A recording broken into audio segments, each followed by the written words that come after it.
Hello friends, இன்றைக்கி என்கியூவில் ஒரு cells எடுத்திருந்தோம். அந்த செல்ஸை பார்க்குறதுக்கு முன்னாடி ஃபண்டட் அக்கௌண்ட்டை பற்றின ஒரு சின்ன சும்மா நல்லா பேசலாம் அப்படின்ற மாதிரி தோணுச்சு. ஸோ நம்ம இன்றைக்கி வந்து ஒரு ஃபண்டட் அக்கௌண்ட்டை வந்து பாஸ் பண்ணியிருந்தோம், 50K அக்கௌண்ட்டு. இதை நான் யூஸ் பண்ணுறது வந்து ப்ளூ கார்டியன் ஃபியூச்சர்ஸ்லேருந்து யூஸ் பண்ணிகிட்ருக்கேன். ஸோ இது மட்டும்தான் அப்படின்னு கேட்டிங்கன்னா இல்லை, நிறையா இது இருக்குது. ஸோ இதை பற்றி நான் ஒரு சின்ன ஒரு கிளான்ஸ் கொடுக்கலாம் அப்படின்ற மாதிரி ஒரு இதனோட பின்னாடி இருக்கிற என்னென்ன உண்மைகள்லாம் இருக்குது, ஏன் வந்து ஒரு ஃபண்டட் அக்கௌண்ட்டை பாஸ் பண்ணுறது கஷ்டமாக இருக்குது அப்படின்றத பற்றி கொஞ்சம் பேசலாம் அப்படின்ற மாதிரி தோணுச்சு. ஸோ நான் யூஸ் பண்ணுறது வந்து ப்ளூ கார்டியன். ஸோ அதை பற்றியே நான் பேச முடியும், மற்றதை பற்றி எனக்கு தெரியாது. ஸோ இதோட ப்ராஃபிட் டார்கெட் வந்து $3000 வந்து நீங்கள் மேக் பண்ணணும். மேக்ஸிமம் பொசிஷன் வந்து 3 கான்ட்ராக்ட், அதாவது 3 NQ எடுத்துக்கலாம், 30 MNQ எடுத்துக்கலாம். டெய்லி லாஸ் லிமிட் வந்து 1250. மேக்ஸிமம் ட்ராடவுன் வந்து $2500. ட்ராடவுன் மோடு வந்து end of the day drawdown. End of the day drawdown என்னன்னா, நீங்கள் ப்ராஃபிட் மேக் பண்ண உங்களோட ட்ராடவுன் வந்து குறைஞ்சிக்கிட்டே போகும். இப்போ மற்ற ஃபாரெக்ஸ் பிளாட்ஃபார்ம்ஸை பார்த்தீங்கன்னா, உங்களுக்கு வந்து மேக்ஸிமம் லாஸ் லிமிட்டு இப்போ ஒரு $50,000 அக்கௌண்ட் எடுக்கிறீங்க அப்படின்னா, அதில் $2500 மேக்ஸிமம் லாஸ் லிமிட்னா, அந்த $2500 $47,500 வரைக்கும் நீங்கள் திரும்ப லாஸ் பண்ணிக்கலாம். நீங்கள் ப்ராஃபிட்டில் போயிட்டு கிட்டத்தட்ட நீங்கள் பாஸ் பண்ணுறது ஒரு 51,000 போயினாலும் திரும்ப நீங்கள் அந்த 1000 ப்ராஃபிட் எடுத்த $1000 லாஸ் பண்ணிக்கலாம். அது போக அந்த $2500 பாஸ் பண்ணிக்கலாம், லாஸ் பண்ணிக்கலாம். இதில் எண்ட் ஆஃப் த டே ட்ராடவுனில் என்ன பிரச்சனைனா, நீங்கள் வந்து $1000 மேக் பண்ணிட்டீங்க அப்படின்னா, உங்களோட ட்ராடவுன் வந்து எண்ட் ஆஃப் த டே அன்னைக்கான ப்ராஃபிட்லேருந்து $2500 தான் வந்து இருக்கும். அப்படின்னா 47,500 இருந்து 48,500க்கு மாறிடும். ஸோ இதுதான் வந்து end of the day drawdown. So மற்ற இதெல்லாம் நீங்கள் பார்த்துக்கோங்க. இதில் கன்சிஸ்டன்சி ரூல் இருக்குது. கன்சிஸ்டன்சி ரூல் வந்து 40% கன்சிஸ்டன்சி ரூல். அதாவது நீங்கள் வந்து ப்ராஃபிட்லேருந்து ஒரே நாளில் வந்து அக்கௌண்ட்டை பாஸ் பண்ண முடியாது. நீங்கள் வந்து ஒரு நாளைக்கு வந்து $1,200 வந்து நீங்கள் ப்ராஃபிட்ஸ் மேக் பண்ணிக்கலாம். மேக்ஸிமம் அதுக்கு மேலே நீங்கள் மேக் பண்ணக்கூடாது. ஸோ இதுதான் அதில் இருக்கிற கன்சிஸ்டன்சி ரூல்ஸு. ஸோ இந்த ரூல்ஸை வச்சு நம்ம எப்படி வந்து அக்கௌண்ட்டை வந்து பாஸ் பண்ணுறோம் அப்படின்றது தான் இதில் இருக்கிற பெரிய ப்ளே வேணும். ஸோ உண்மை என்ன அப்படின்னா, ஃபண்டட் அக்கௌண்ட்டை பொறுத்த வரைக்கும் ஃபண்டட் அக்கௌண்ட்ஸ் வந்து உருவாக்குனதே வந்து ட்ரேடர்ஸ் வந்து பாஸ் பண்ணக்கூடாதுன்றதுக்காக தான். மேக்ஸிமம் வந்து அந்த ரூல்ஸை நீங்கள் ஃபாலோ பண்ணாலும் ஃபண்டட் அக்கௌண்ட் வந்து அது இதோட மட்டும் இல்லாமல் இது வந்து 30 days தான் டைம் இருக்குது. ஃபாரெக்ஸ் அக்கௌண்ட்டுக்குலாம் நீங்கள் எத்தனை நாள் வச்சுன்னா ட்ரேட் பார்த்துக்கலாம். 1 மாதம் 2 மாதம் 3 மாதம் வச்சு கூட பார்த்துக்கலாம்.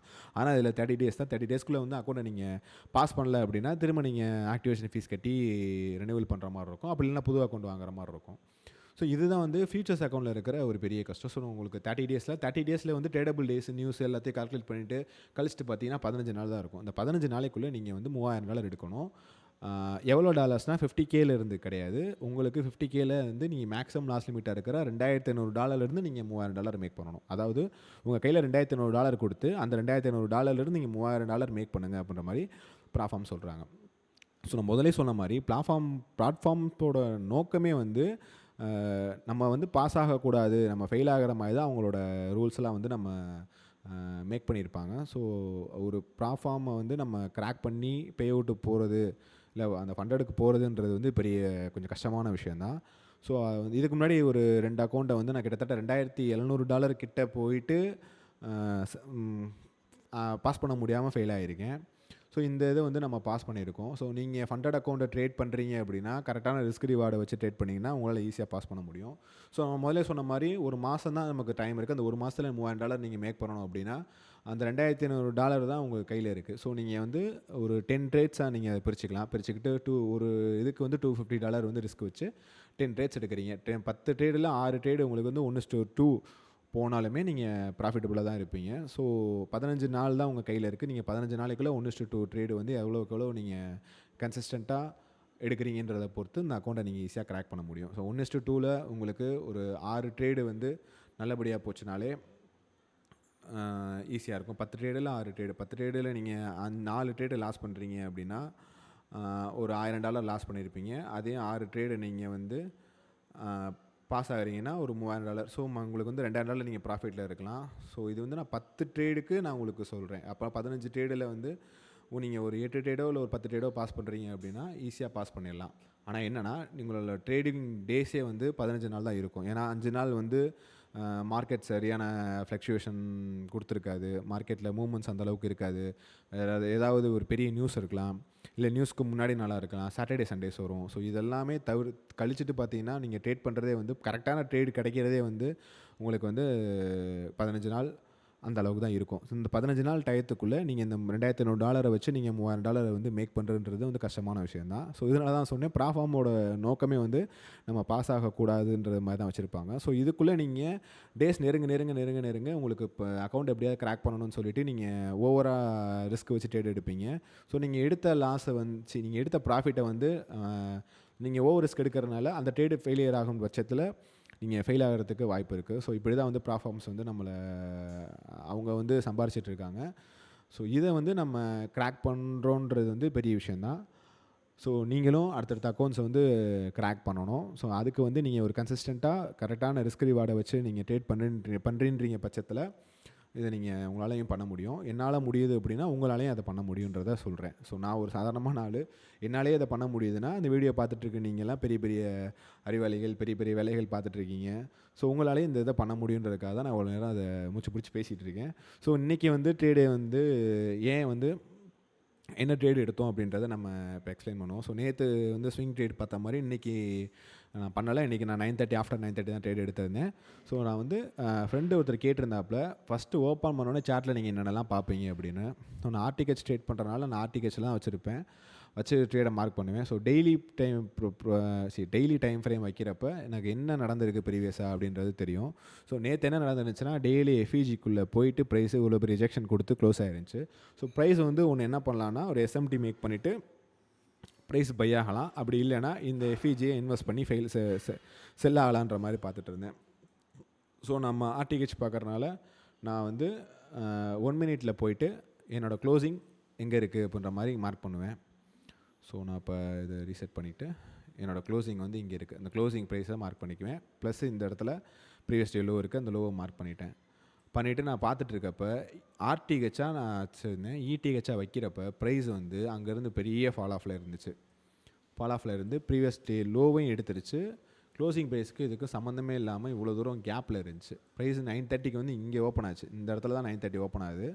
ஸோ இந்த இடத்துல எப்படி பார்க்கலான்னா அதுக்கு அடுத்து வேறு என்ன லிக்விடிட்டி இருந்துச்சு, அதுக்கடுத்து வேறு என்ன ப்ரைஸ் போகிறதுக்கான இடம் இருக்குன்னு சொல்லி நான் பார்த்துட்டு இருந்தேன். அப்படி நான் பார்க்குறப்ப 4 ஹவரில் எனக்கு இந்த இடத்துல ஒரு பெரிய ரிஜெக்ஷன் பிளாக் இருக்குது. 4 ஹவராக நீங்கள் பார்த்தாலும் சரி, இல்லை 15 மினிட்ஸாக பார்த்தாலும் சரி, எப்படி பார்த்தாலும் சரி, இந்த இடத்துல ஒரு ரிஜெக்ஷன் பிளாக் இருந்துச்சு. நான் இந்த ரிஜெக்ஷன் பிளாக்கை மார்க் பண்ணியிருந்தேன். இந்த ரிஜெக்ஷன் பிளாக்கை, அதாவது இது ஒரு செஷனோட லோ தான், ஆர்டிஹெச்சாக பார்த்தீங்கன்னா ஒரு லோ தான். ஸோ இந்த லோ, இந்த ரிஜெக்ஷன் பிளாக் இன்றைக்கி நான் செல் எடுத்ததுக்கான ரீசன் இந்த ரிஜெக்ஷன் பிளாக்கு. இந்த ரிஜெக்ஷன் பிளாக்கை நான் மார்க் பண்ணிக்கிட்டேன்.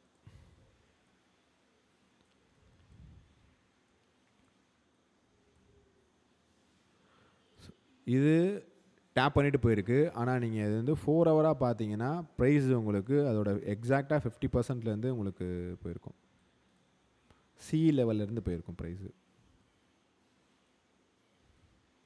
ஏன் நான் 2 டைம் ஃப்ரேம்லேயும் வச்சு காட்டுறேன் அப்படின்னா, நான் பார்த்தது வந்து 2 டைம் ஃப்ரேமில் தான் பார்த்தேன். அதனால் 15 மினிட்ஸாக வச்சுட்டு 4 ஹவராக உங்களுக்கு வச்சு வரைச்சி காட்டுறேன், நான் என்ன பார்த்தேன் அப்படின்றத காட்டுறதுக்காக. ஸோ இதில் நான் வச்சுட்டேன்.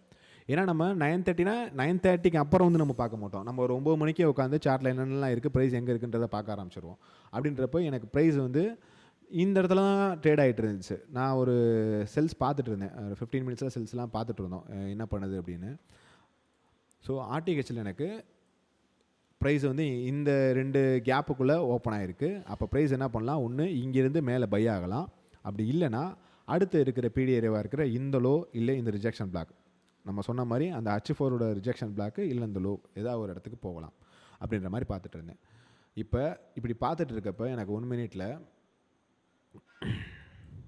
நான் ஆர்டிஹெச் மட்டும் தான் ட்ரேட் பண்ணேன், அதுவும் ரொம்ப கம்மியானது தான். இந்த இடத்துல எனக்கு ஒரு சூப்பராக வந்து ஒரு எஃப்இஜி ஃபார்ம் பண்ணிவிட்டு, இந்த எஃப்இஜிக்குள்ளே வந்து ப்ரைஸு என்கியூ வந்திருக்கும், ES வந்திருக்காது, வராமல் இந்த பிடிஆரை எஸ்எம்டி க்ரியேட் பண்ணிவிட்டு சிஏஎஸ்டி இங்கே வச்சிச்சு. நான் வச்ச உடனே இந்த கேண்டிலில் என்ட்ரி எடுத்துகிட்டு எனக்கு எனக்கு தேவைப்பட்ட $1000 வந்து இந்த கரெக்டாக இந்த கேண்டில் நினைக்கிறேன், இங்கே எனக்கு கரெக்டாக 1:2க்கு $1000 வந்து எடுக்கிற மாதிரி வச்சுருந்தேன். ப்ரைஸ் நல்லா செல் ஆஃப் ஆகி அந்த $1000 எனக்கு கொடுத்துட்டு ப்ரைஸ் இங்கேருந்து ரிவர்சல் ஆகிடுச்சு. இங்கேருந்து பை எடுத்துருக்கலாம். ஏன் பை பார்த்துருக்கலாம் அப்படின்னா, அதே தான் இந்த இடத்துக்கு வந்து கரெக்டாக அந்த சி லெவலுக்கு வந்துட்டு இங்கேருந்து தான் ப்ரைஸு சிஎஸ்டி வச்சு ப்ரைஸ் வந்து பை ஆச்சு. இங்கேருந்து எப்படி பை பார்க்கலாம் அப்படின்னா, இன்னும் இந்த இடத்துலேருந்து ரிவர்சல் ஆகுதுன்னு தெரிஞ்சிருச்சு, பை பார்க்கலான்னா நமக்கு இந்த இடத்துல ஒரு பிரேக்கர் இருக்குது. இந்த பிரேக்கருக்கு ப்ரைஸு வந்துட்டு இங்கேருந்து ரீட்ரேஸ் ஆகிறப்ப கரெக்டாக அந்த பிரேக்கர்லேருந்து நீங்கள் 1 மினிட் சிஎஸ்டி வச்சு பார்க்குறனாலும் பார்க்கலாம், இல்லை 50 செகண்ட்ஸாக போயிட்டு அந்த பிரேக்கருக்குள்ளே வந்துட்டு இந்த லோவில் ஒரு எஸ்எம்டி பண்ணிவிட்டு இந்த கேண்டில் எஸ்எம்டி இந்த லோ எடுத்துருக்கோம், இந்த லோ எடுத்துருக்காது. கேண்டில் எஸ்எம்டி கொடுத்துட்டு சிஎஸ்டி வச்ச உடனே நீங்கள் இந்த இடத்துல என்ட்ரி அடிச்சுட்டு, இல்லை ஆர்டர் பிளாக்கில் டேப் பண்ண விட்டு டேப் ஆகிறப்ப என்ட்ரி எடுத்துகிட்டு இந்த லோவில் டெஸ்ஸில் வச்சுட்டு இந்த ஹைஸுக்கு நீங்கள் டிபி வச்சுருக்கலாம். அப்படி இல்லை நீங்கள் 1 மினிட்டாக ட்ரேட் எடுக்கிறீங்கன்னா சிஎஸ்டி வச்சோடனே இந்த ட்ரேடில் என்ட்ரி எடுத்துகிட்டு நீங்கள் 9:30 ஹைக்கே நீங்கள் வந்து டிபி செட் பண்ணியிருக்கலாம். ஸோ இதுதான் வந்து 9:30 அப்புறம் நம்ம பார்க்குற ட்ரேடு. நான் பார்த்துருந்தா இந்த ட்ரேடு தான் எடுத்திருப்பேன். பிடிஆர்ஏக்குள்ளே வந்து எஸ்எம்டி பண்ணியிருக்கு. அதாவது ஒரு பிடிஆர்ஏக்குள்ளே வந்து ப்ரைஸ் வந்து வந்திருக்கு, ஒரு இதுக்குள்ளே வந்து ப்ரைஸ் வரலை. ஸோ இதை வந்து நான் பிடிஆர் எஸ்எம்டியாக கன்சிடர் பண்ணி நான் இந்த ட்ரேட் என்ட்ரி எடுத்திருப்பேன். ஆனால் அதுக்கு முன்னாடியே வந்து இந்த இடத்துல இந்த எஸ்எம்டி நடந்தனால நான் இந்த செல்லை எடுத்தேன். இந்த எஃப்இஜிக்குள்ளே நல்லா பார்த்தீங்கன்னா தெரியும், இந்த எஃப்இஜிக்குள்ளே இந்த கேண்டில் வரலை, அதே இதுக்குள்ளே அது வந்திருக்கும்.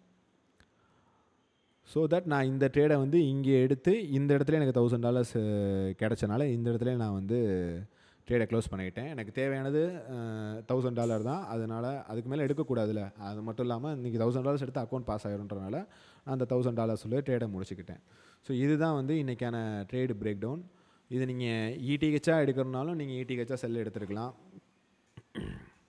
ஸோ 15 மினிட்ஸில் ஏகப்பட்ட என்ட்ரிஸ் இருந்துச்சு இன்றைக்கி நாங்கள் பார்க்குறப்ப. ஹையர் டைம் ஃப்ரேமில் ஏகப்பட்ட என்ட்ரிஸ் இருந்துச்சு. ஸோ இந்த எஃப்இஜிக்குள்ளே இங்கே இருக்கிற எஃப்இஜிக்குள்ளே இவன் வந்திருப்பான், இவன் வந்திருக்க மாட்டான். ஸோ இதே வந்து ஒரு 9:30க்கு முன்னாடி கிடச்ச ஒரு என்ட்ரி தான். இது ஒரு சூப்பரான என்ட்ரி. இங்கே உங்களுக்கு ஹைஸ்லேயே வந்து எஸ்எம்டி கொடுத்து தான் செல்லாச்சு. இந்த ஹைஸில் இங்கே எஸ்எம்டி நேற்று பார்த்த மாதிரி, நேற்று எப்படி ஓப்பன் லோ ஹை க்ளோஸ் பார்த்தோம் அந்த மாதிரி இன்றைக்கி வந்து ஏஷியாலே வந்து ஹை ஃபார்ம், ஏஷியாவா ஏஷியன் செஷன் தான் நினைக்கிறேன் 21. நமக்கு அந்த செஷனோட டைமிங் எனக்கு தெரியாதுப்பா, கோச்சிக்காதீங்க. இந்த ஹையை வந்து இங்கே எஸ்எம்டி பண்ணிவிட்டு இங்கே சிஎஸ்டி வச்சோன்னே இங்கே என்ட்ரி எடுத்து நீங்கள் ஹைஸில் எஸ்எல் வச்சிடலாம்.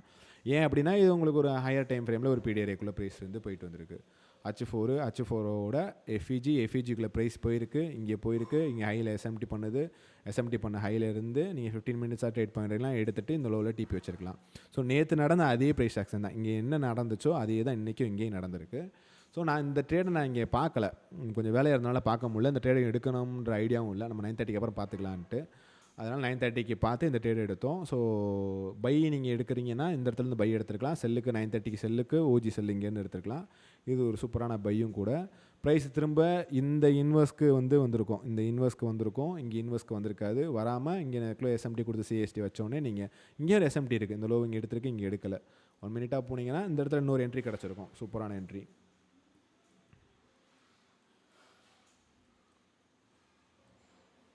ஸோ உங்களுக்கு எஃப்இஜிக்குள்ளே இன்வெஸ்ட்குள்ளே வந்திருக்கு, இங்கே வராமல் சிஎஸ்டி வைக்கிது. இங்கேயும் நீங்கள் என்ட்ரி போனீங்கன்னா இந்த ஹையிலேருந்து 1:2னா 1:2, இல்லை இந்த ஹையில் டிபி வைக்கிறீங்கன்னா இந்த ஹையில் டிபி வச்சுட்டு வேலையை முடிச்சிருக்கலாம். ஸோ இதெல்லாம் வந்து இன்றைக்கி எனக்கு கண்ணுக்கு முன்னாடி தெரிஞ்ச ட்ரேட்ஸு, நான் மார்க்கெட் வாட்ச் பண்ணிகிட்டு இருக்கப்போ நான் பார்த்துட்டு இருந்த ட்ரேட்ஸு இது எல்லாமே தான். ஸோ நமக்கு அந்த கன்சிஸ்டன்சி ரூல் இருக்கிறனால நம்மளால் வந்து $1000 மேலே மேக் பண்ணக்கூடாது. ஸோ நீங்கள் ரிஸ்க்கு கம்மி பண்ணி இந்த மாதிரி 2-3 ட்ரேட்ஸ் நீங்கள் எடுக்கலாம். மார்க்கெட் டெய்லி ட்ரேட் உங்களுக்கு கொடுக்க தான் செய்யுது. ஸோ பார்த்து ரிஸ்க் எடுங்க, பார்த்து இது பண்ணுங்கள். ஈஸியாக வந்து ஒரு நாளைக்கு 2 ட்ரேடு 3 ட்ரேடு எடுக்கிறீங்கனால கன்சிஸ்டண்ட்டாக ஒரே லாஸ் லெவலை வச்சு நீங்கள் எடுக்கிறீங்கனாலும் ஈஸியாக அக்கௌண்ட்டை பாஸ் பண்ண முடியும். ஸோ இதுதான் நான் வந்து இன்றைக்கி சொல்லணும்னு பேசணும்னு நினச்சது. ஸோ புரிஞ்சிருக்கும்னு நினைக்கிறேன். இந்த ட்ரேடு பிடிச்சிருந்துச்சு அப்படின்னா லைக் பண்ணுங்கள். ஏதாவது டவுட்ஸ் இருந்துச்சுன்னா கமெண்ட் செக்ஷனில் கேளுங்க, இல்லை மெம்பர்ஸ் கிளப்பில் கேளுங்க, எனக்கு தெரிஞ்சதை நான் சொல்கிறேன். ஸோ இதுதான் இன்றைக்கான ட்ரேடு பிரேக் டவுன். நான் பார்க்குறதா இருந்தால் இந்த மாதிரி தான் ஸ்டார்டிங்லேருந்து இந்த வரைக்கும் நான் ட்ரேடை வந்து பார்த்துருந்துருப்பேன். புரிஞ்சிருக்கும்னு நினைக்கிறேன். ஸோ தேங்க்யூ, டாட்டா, பாய்.